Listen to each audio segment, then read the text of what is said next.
Saya tidak akan bicara tentang rokok, akan tapi kaidah. Kaidah itu sederhana di dalam Islam itu. Kaidahnya sederhana. Antara kalau ada orang masih melakukan sebuah kesalahan, tinggal insaf dan nanti Allah akan beri pertolongan. Jadi gini loh, dalam Islam itu kan misalnya ada, kalau ada yang bertanya, ada sebuah warung, kalau menjual sesuatu, tolong Anda jangan menjual sesuatu yang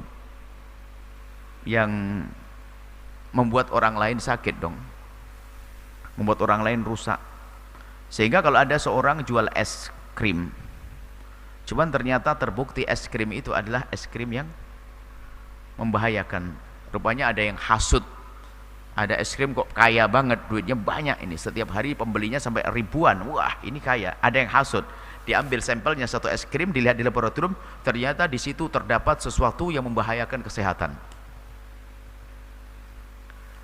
Karena ini yang hasut, biarpun dasarnya hasut dulu, tidak apa-apa, bukan tidak apa-apa hasutnya, untuk mencapai kepada pelarangan, yang hasut pergi ke kantor polisi, laporan.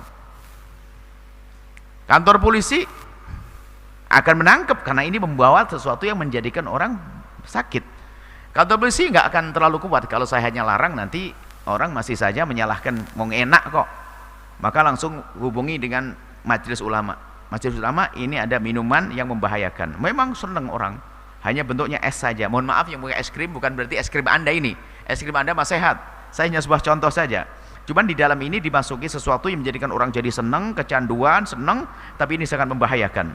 Tolong Anda ini secara laboratorium ini. Maka Anda sebagai ustadz, tolong Anda memfatwakan bahwa ini minuman haram, minuman najis ini. Coba pertanyaannya. Karena majelis fatwa ini melihat bahayanya, maka mengatakan minuman ini adalah haram. Apakah dia disalahkan yang demikian? Demi kemaslahatan umat. Kalau tidak begitu kan orang tetap minum. Polisi pun melarang, apakah disalahkan polisi? Menjaga kemaslahatan umat. Hal yang demikian itu sederhana. Jadi memang kalau ada indikasi membahayakan, sah untuk dikatakan itu adalah nggak boleh menurut undang-undang negara, sekaligus fatwa ulama juga sah. Karena apa? Dalam Al-Quran dikatakan bahasanya, wala tulqu bi'aidikum ila tahlukati, kamu tidak boleh melakukan sesuatu yang menjadikan dirimu hancur. Hancur beneran atau hancur setengah hancur atau nggak baik, gitu saja. Itu sudah nggak boleh. Selesai. Sekarang pertanyaannya, apa kabar bagaimana kabarmu wahai rokok? Apa kata dokter? Tanyakan pada dokter. Saya tidak bicara. Mungkin ada yang merokok di sini, Anda cukup senyum saja, Anda tanyakan pada dokter, selesai. Apa kata dokter? Apakah dokter mengatakan ini ada vitamin 17? Atau kemudian ini, tanyakan dokter. Kemudian sederhana, itu saja. Jadi kita perlu namanya keinsyafan. Adapun masalah susah meninggalkan itu babnya bukan masalah itu. Ada candu di dalamnya. Sehingga yang merokok itu sendiri banyak dia ingin meninggalkannya dan ngerti kalau itu nggak boleh, nggak bagus. Cuman ada kecanduannya, maka lu proses. Sehingga saya tidak berani mencaci orang yang merokok. Akan tapi saya himbau, ketahuilah janganlah merokok. Mending ya pelan-pelan lah. Saya tidak akan marah-marah dengan perokok. Karena apa?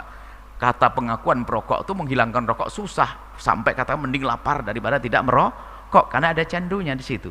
Cuman hukumnya dia sudah ngerti loh ya. Hari ini pun Anda sudah paham yang rokok bahasa itu nggak baik. Buktinya anak kecil Anda waktu merokok Anda marah-marah. Jadi kalau tiba-tiba ada orang ngasih rokok kepada anak Anda juga nggak terima. Kalau memang itu vitamin, mending Anda terima kasih kan gitu ya. Jadi sebetulnya ini sangat sederhana. Cuman permasalahan kecanduan, candu dan kecanduan ada hubungan dengan hawa nafsu. Sehingga kalau dikritik marah. Jangan, ngapain kata haram dak nih. Padahal hati kecil yang ngomong nggak mau loh. Nah itu. Jadi ini perlu kita sedikit tenang urusan rokok. Bagi Anda yang merokok, mintalah kepada Allah, ya Allah jadikan kesenangan bukan di rokok, di degan, makan tebu, itu aja lah. Jadi dirubah nanti. Kalau sudah dirubah oleh Allah mah gampang. Tentunya Anda pun juga terlalu mencaci maki orang yang demikian itu. Akan tapi kita doakan semoga dihindarkan daripada merokok. Sudah jelas hukumnya, nggak usah. Kadang-kadang perlu panjang ceritanya, sebab saya tidak mau menyakiti hati siapapun, tapi saya ingin menjadikan orang ngerti siapapun nih. Ya. Apakah setelah itu? Setelah Anda hukumi sendiri sudah jelas. Nah, dan apakah itu bohongan gitu? Dalam dunia bisnis, kalau saya punya produk, saya punya minuman Al-Bahjah, apakah saya boleh menulis bahwa minuman ini membahayakan, bakal matikan Anda? Kira-kira saya itu orang pebisnis hebat atau tidak? Kira-kira sekarang tulisan di rokok itu benar enggak itu bahwasanya rokok membahayakan Anda? Itu tanyakan saya jujur ada. Nah, kalau memang urusan bisnis seharusnya itu nggak boleh ditulis di situ, biar orang tidak takut, kan begitu. Selesai.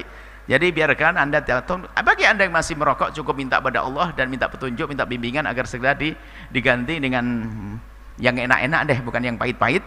Kemudian bagi yang sudah tidak merokok, tidak perlu Anda sampai mencaci maki, karena ini permasalahannya bukan permasalahan halal haram saja, karena ada candu yang susah untuk meninggalkannya. Maka semoga diberi pertolongan, selesai ya. Enak semuanya, yang rokok pun enggak, ya tetap panas, rokok itu tetap panas itu. Tapi semakin sejuk insyaallah dengan keinsyafan. Wallahu a'lam bissawab.